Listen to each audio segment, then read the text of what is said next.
नमस्कार, मैं हूँ केशव पंडित और आप देख रहे हैं देश का तेजी से बढ़ता यूट्यूब न्यूज़ चैनल और लाइव डिबेट में आप सभी का स्वागत है। लाइव डिबेट में हमारे साथ आज जुड़े हैं नीरज सिंह जी, जो संस्थापक और राष्ट्रीय अध्यक्ष हैं अंतर्राष्ट्रीय मानवाधिकार एवं श्यामा सामाजिक न्याय के। नमस्कार नीरज साहब। सिंह जी, आपका बहुत-बहुत स्वागत है लाइव डिबेट में। मैं भी बहुत-बहुत धन्यवाद दे रहा हूँ केशव जी आपका और एटीवी का, जी, जिन्होंने मेरे को लाइव लिया। बताएं सर। जी, जी। कोरोना की मार से यूं तो पूरा देश कराह रहा है, मगर अब कोरोना की तीसरी लहर की आशंका ज्यादा परेशान कर रही है, क्योंकि तीसरी लहर का सबसे ज्यादा असर बच्चों पर होने वाला है। राजस्थान के 2 जिलों में बच्चे बहुत तेजी से कोरोना संक्रमित हो रहे हैं, दौसा और डूंगरपुर।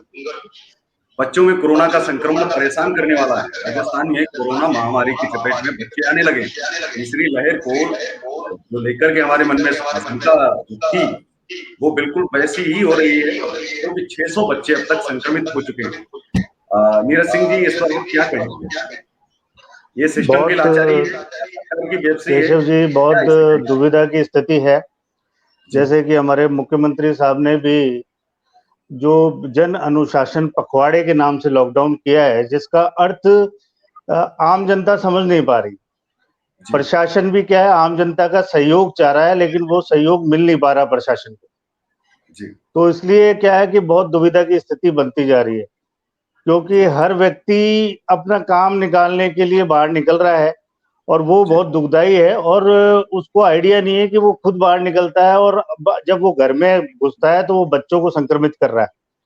तो ये जी, एक बहुत ही दुविधा का कारण है। जी।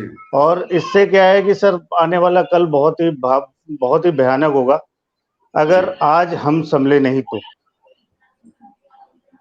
आपको नहीं लगता कि राजस्थान समेत जो जितने भी राज्य हैं, वहाँ सरकारों को कुछ ज़्यादा सख्ती करने की ज़रूरत है? जो छूट दे रखी है, जो राहत दे रखी है, क्या वो ज़रूरत है जो राहत दे रहे हैं? जैसे हम शादी के खिलाफ लगातार बोलते आए हैं कि क्या शादी, जहाँ एक तरफ देश में कोरोना से लोग संक्रमित हो रहे हैं, मर रहे हैं और डेथ रेशियो लगातार बढ़ रहा है, रिकवरी रेट भी बढ़ रहा है, हालाँकि डेथ रेशियो भी बढ़ रहा है, तो ऐसे में क्या भारत सरकार को या फिर राज्य सरकारों को, उनके मुख्यमंत्रियों को छूट देने की ज़रूरत है? एक्चुअल में क्या है सर, न्यायालय इतना लिबरल है कि वो क्या है, आम जनता की ज़्यादा सुनता है। समस्या ये हो रही है कि जनता समझना ही नहीं चाहती। जी। जनता आने वाले भविष्य का खतरनाक रूप नहीं देख पा रही। तो नहीं, ये एक मैं सवाल आपसे ये कर रहा हूँ कि प्रशासन ने ही छूट दे रखी है शादी की। शादी जनता तो नहीं मानेगी, जनता अगर कल को आप कह दें कि नहीं, चुनाव है राजस्थान नहीं, में, यहाँ ठीक पे है, तो और नहीं है चुनाव सर के बाद छूट। में आप यहाँ पर तो चुनाव कोई छूट नहीं है। यहाँ शादी पे पूर्ण तरह से रोक है। करीब 20 से 25 दिन हो गए, तो शादी जी, पे पूर्ण तरह से रोक है। कोई जी, सामूहिक कार्यक्रम पर भी रोक है। जी, और उसका पालन जनता भी कर रही है, क्योंकि जी, जनता के ऊपर भारी पेनल्टी का प्रावधान है राजस्थान सरकार की तरफ से। जी, बाकी पूरे देश का तो मेरे को आइडिया नहीं, लेकिन राजस्थान सरकार तो पूरी तरह से पेनल्टी का प्रावधान रख रही है। और जी, प्रशासन यहाँ पे बहुत तत्पर है जी, और उसका पालन हो रहा है, लेकिन आम जनता को जी। जो बीजेपी सांसद हैं वहाँ की रंजीता कोली ने अभी जो है क्योंकि क्या है, उनका एक ऑडियो भी एक वायरल उनका हुआ था, तो उन्होंने ये इल्ज़ामात लगाए थे वहाँ की सरकार पर, और वो बात भी करती नज़र आई थी कि वहाँ के जो मरीज, ठीक है, जो आंकड़ा है वहाँ कोरोना मरीजों का, वो छुपाया जा रहा है देश से। देखिए साहब, एक्चुअल में जो स्थिति देखने को मिल रही है, मैं एक्चुअली क्या है कि अभी मेरी माताजी का भी स्वर्गवास हुआ है जी, और कोरोना की वजह से ही हुआ है। और जी, थोड़ा प्रशासन की ढील है इसमें। जो प्रोटोकॉल कोरोना शव को संस्कार के लिए करना चाहिए, वो प्रोटोकॉल नहीं हो पा रहा है, जिससे जी, काफी लोग संक्रमित हो रहे हैं। जैसे शमशान में भी क्या हो रहा है कि साहब 10-10, 15-15 लोग आ रहे हैं उसका संस्कार करने के लिए, जबकि ये ऐसा होना नहीं चाहिए। तो जी, इससे इससे भी काफी संक्रमण बढ़ रहा है और मौतों की दर बहुत ज्यादा बढ़ रही है, जो बड़ा दुखदाई है साहब। एक्चुअल में जिस दिन मैं तो प्रैक्टिकल बात करता हूँ, मेरी माताजी का स्वर्गवास हुआ था, उस दिन कम से कम जो कोरोना से जो मृत्यु थी वो कम से कम 5 लोग थे उस दिन शमशान में, लेकिन उनके साथ जो भीड़ देखी गई थी वो करीब 50 से 60 लोग 70 लोग थे, जो ये नहीं होना चाहिए था।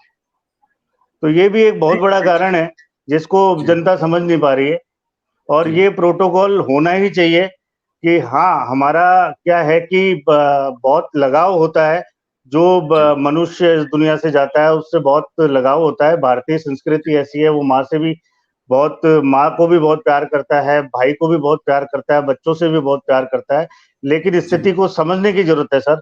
ये एक्चुअल में एक बहुत बड़ा संक्रमण है जिसको रोकना हमारे लिए बहुत जरूरी है, और हमको क्या है कि दिल पे पत्थर रखकर और कानून की पालना करना बहुत जरूरी है।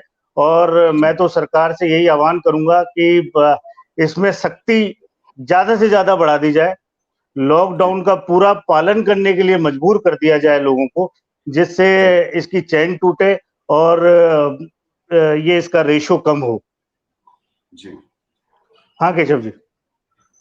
चेन टूटे, रेशियो जो है इसका कम हो, और रिकवरी रेट जिस तरीके से बढ़ रहा है वो और ज्यादा बढ़े, इसके लिए प्रयास होना ही चाहिए।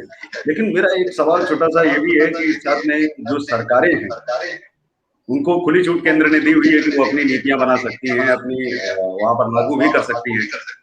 तो पुलिस प्रशासन को क्या ये नहीं चाहिए, चाहे वो सरकारी हॉस्पिटल हो या वहाँ जिस तरीके से हम देख रहे हैं कि कई चीजों की अनदेखी भी हो रही है। अभी आपको राज सिंह का केस बताता हूँ, राजस्थान का ही, आज का ही है। 10 दिन पहले एक व्यक्ति को जला दिया जाता है, लाश सौंप दी जाती है, उन्होंने सिर भी मुंडवा लिया और उनका जो भी करना था क्रियाकर्म जो भी हिंदू रीति रिवाज से होना था वो हो गया। तो 10 दिन के बाद वह व्यक्ति जिंदा लौटता है घर पर। कैसे? ये क्या प्रशासन की कहीं ना कहीं जो बड़ी चूक है? और नहीं, ऐसे तमाम केस आए। ऐसी चीजों में सरकार पे आरोप लगाना बहुत मूर्खतापूर्ण है साहब। एक्चुअल में क्या है कि जो जनता की अधिकता है उस हिसाब से जो प्रशासन के पास लोग कम है उसको मैनेज करना बहुत भारी है। जनता को ये चीज समझनी पड़ेगी मतलब कि वो गवर्नमेंट को अपना अपने पहले मरीज के मानना पास चाहिए ना किस कि तरह हमारे से पास रहते लोग नहीं है। मतलब उनको हैं। हाथ नहीं, जोड़ ऐसा करके बोलना चाहिए ना कि हमारे पास लोग नहीं है।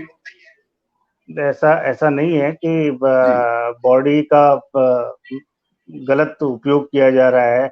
आदमी जी कोई है और पता कोई और रहा है। राजस्थान में मेरे ख्याल से इस तरह की नहीं, वो तो सरकार की अंग है ना, सरकार के ऊपर ही ऑब्जेक्शन लगेगा, क्यों नहीं लगना? लगना भी चाहिए, क्योंकि अगर उनके अंग ही हैं वो जो चिकित्सा अधिकारी हैं वहाँ के, और या जो हेल्थ वर्कर हैं, तो जितने भी लोग काम कर रहे हैं, पुलिस प्रशासन अगर कोई गलती करता है तो वो सरकार की अंग है, और सरकार पर तो सीधा सीधा लांछन लगेगा ही, चाहे वो किसी राज्य की हो, चाहे वो केंद्र की हो, या फिर वो वहाँ राजस्थान की हो। देखिए, इसमें क्या है कि टिप्पणी करना बड़ा मुश्किल है कि इसमें सरकार लापरवाह है कि अस्पताल लापरवाह है या वो कर्मचारी लापरवाह है या कुछ जो ह्यूमन ऑर्गन्स की जो करते हैं वो क्या कर रहे हैं। ये इसके लिए तो एक कमेटी बैठनी चाहिए और इस कमेटी के हिसाब से ही काम होना चाहिए।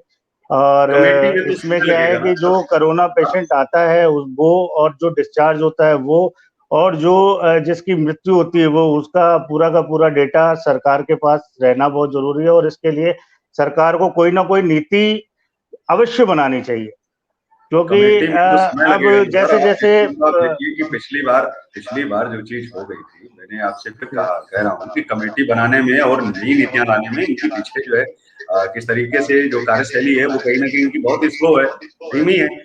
और ये हर राज्य के मुख्यमंत्री को सोचना चाहिए कि हमें इसमें तेजी लानी चाहिए। अगर एक व्यक्ति भी हम लेट एक दिन भी होते हैं, 1 घंटे 1 मिनट भी लेट हो रहे हैं, तो हर पल हर सेकंड मौतें हो रही हैं, तो देखना चाहिए।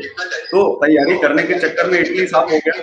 पिछले वर्ष हमने देखा, उनसे हमने सीख ही नहीं ले पाई कि इस बार हम तैयारी करते रहे। क्या तैयारी हमने की? रैलियां हमने की, ये तैयारी थी। धार्मिक कार्यक्रम हमने किए, शादियां हमने की, ये तैयारी हो रही थी। या फिर हम मौत को निमंत्रण नहीं दे रहे बिल्कुल थे? अभी बिल्कुल हम देख साहब, रहे ये हैं कि एक ब्लैक फंगस आया, इसमें क्या उसके है बाद में साहब, व्हाइट फंगस, भारतीय अभी अभी परसों अभी येलो फंगस आया। अभी पुलिस जो है, अभी आप एक चीज को मानते हैं कि 2 मीटर की दूरी जरूरी है? समस्या क्या होता है साहब, मैं अब जी आपको एक सिस्टम बताता हूँ। जी एक्चुअल में क्या होता है कि आम जनता एक तो आर्थिक तंगी से परेशान है, वो आर्थिक तंगी को दूर करने के लिए वो घर से बाहर निकलता है। ठीक है साहब, पुलिसकर्मी उसको रोकने का प्रयास करता है, तो पुलिसकर्मी को वो फोन करके किसी न किसी अप्रोचेबल राजनेता या किसी भी बड़े आदमी से बात कराता है, तो वो छोटा कांस्टेबल या एएसआई व्यक्ति उसको आगे निकलने देता है। समझ रहे हैं आप? तो कहीं ना कहीं तो आम आदमी जिम्मेदार है, कहीं ना कहीं तो आम आदमी जिम्मेदार।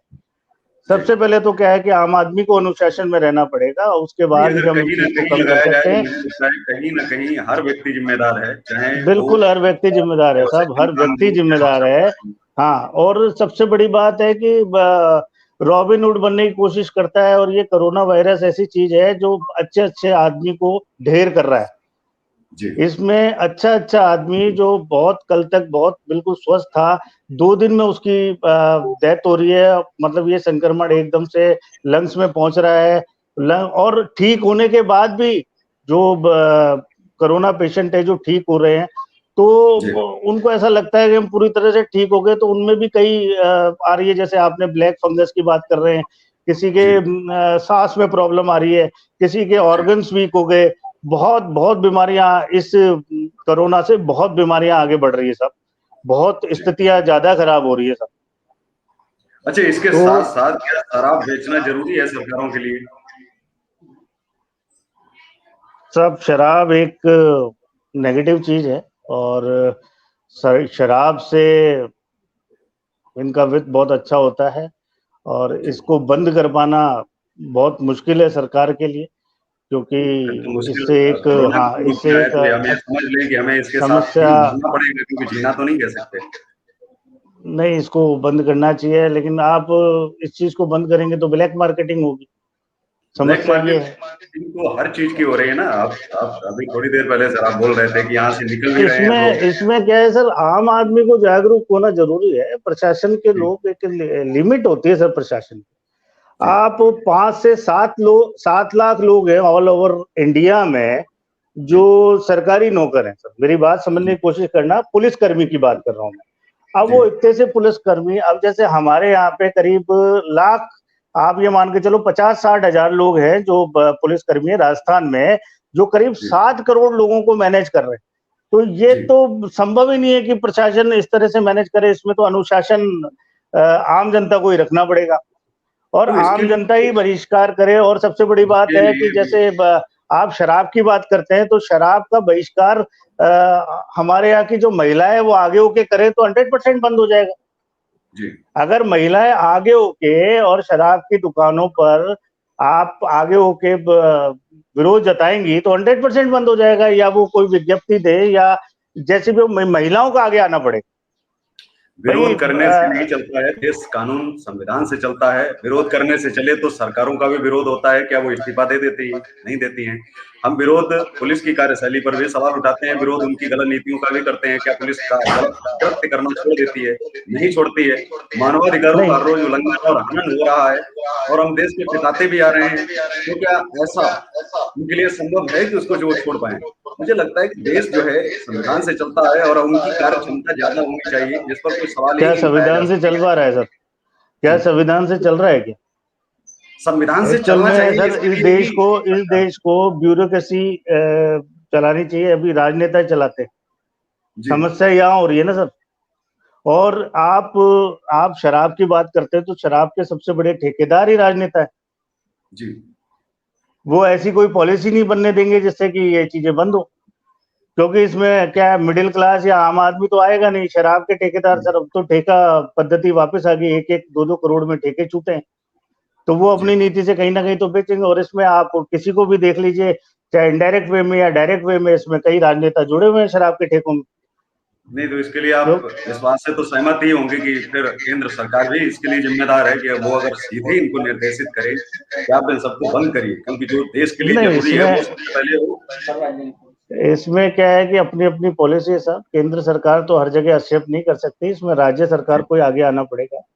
केंद्र सरकार अगर हर चीज में हस्तक्षेप करे तो बहुत दिक्कत हो जाएगी, और अगर वो हस्तक्षेप करती है तो उस पर क्वेश्चन मार्क उठ जाता है। सीधी बात है, ऐसा नहीं है कि केंद्र सरकार मदद नहीं कर रही, सारे राज्यों की बहुत मदद कर रही है साहब। ऑक्सीजन भी उन्होंने पहुंचाया, सारी चीजें पहुंचाई है, लेकिन अब हर व्यक्ति का होता है कि अगर मान लो दूसरी अपोजिट कोई पार्टी है तो वो 100% विरोध करेगी, ये नेचर है आदमी का। और इस कारण क्या है, इसका खामियाजा आम आदमी को भुगतना पड़ता है जी। और जो ये चीजें चल रही है, जैसे चिकित्सा में भी कोई कमी चल रही है, शमशान घर में भी जो कोई कमी चल रही है, शराब के ठेकों में कोई कमी चल रही है, या प्रशासन में कोई कमी चल रही है, तो उसमें सर सब बड़े लोग शामिल हैं, इसमें छोटा आदमी तो कोई शामिल हो ही नहीं सकता।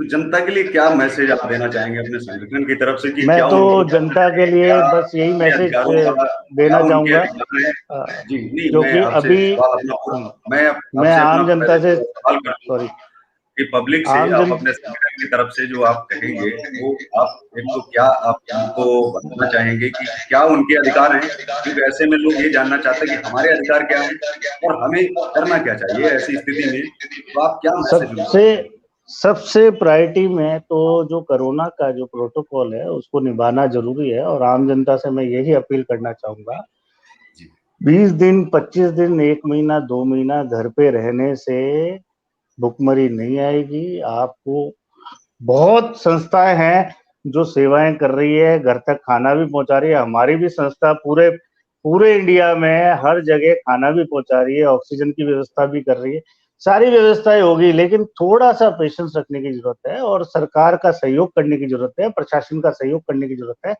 हमें हमें सरकार का सहयोग करते हुए हमें थोड़ा सा डिसिप्लिन में आना पड़ेगा और डिस्टेंस मेंटेन करते हुए हमें घर से बिल्कुल बाहर नहीं निकलना। साहब 15-20 दिन की बात है, चैन टूटते ही सब बिल्कुल वैसा ही हो जाएगा, सामान्य हो जाएगा। और ऐसा नहीं है कि आर्थिक स्थितियों को सुधारने के लिए सरकार कुछ नहीं कर रही, उनकी नीतियां बन रही है, चाहे वो राज्य सरकार हो, चाहे केंद्र सरकार हो, चाहे आरबीआई हो।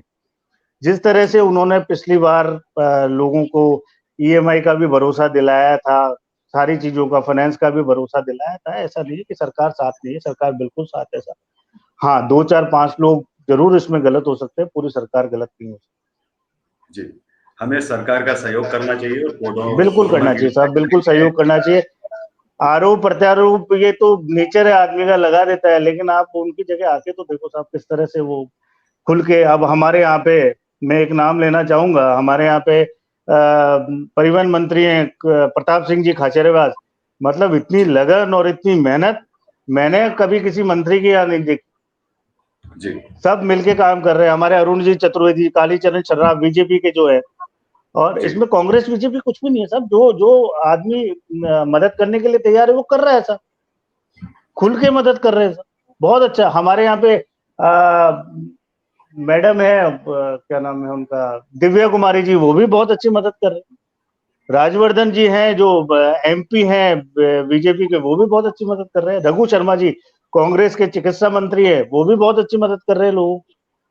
सबने, ऐसा नहीं है कि दरवाजे खोल रखे हैं, जितने भी बड़े समाज सेवी है वो बिल्कुल खुल के सामने आए हैं। बहुत सी संस्थाएं हैं जो खुल के सामने आ रही है, जो लोगों की, आम आदमी की बिल्कुल मदद कर रही है। तो मैं तो आम आदमी से सिर्फ यही निवेदन करूंगा कि थोड़ा सा धैर्य रखें और 15 से 20 दिन 1 महीना अपने घरों में रहें और बाहर निकलने की कोशिश भी नहीं करें, बिना मतलब बाहर ना निकलें। अगर बाहर निकलते हैं तो, अभी तो मैं अकेला हूं इसलिए मास्क वेयर नहीं कर रखा, और मास्क पहने, जब भी आप पहनते हैं तो मास्क पहने, और किसी भी हाथ को टच करने के बाद उसको सैनिटाइज करें या हाथ धोएं, ढंग से धोएं। ये बीमारी मुंह से निकलती है और नाक से जाती है, ये इसका फैक्ट है। क्योंकि मैं खुद 8 दिन 9 दिन आईसीयू में मेरी माँ की सेवा करके आया हूं। मैंने बिल्कुल प्रिकॉशन रखा था, उनको खाना भी खिलाया, उनकी सेवा भी की।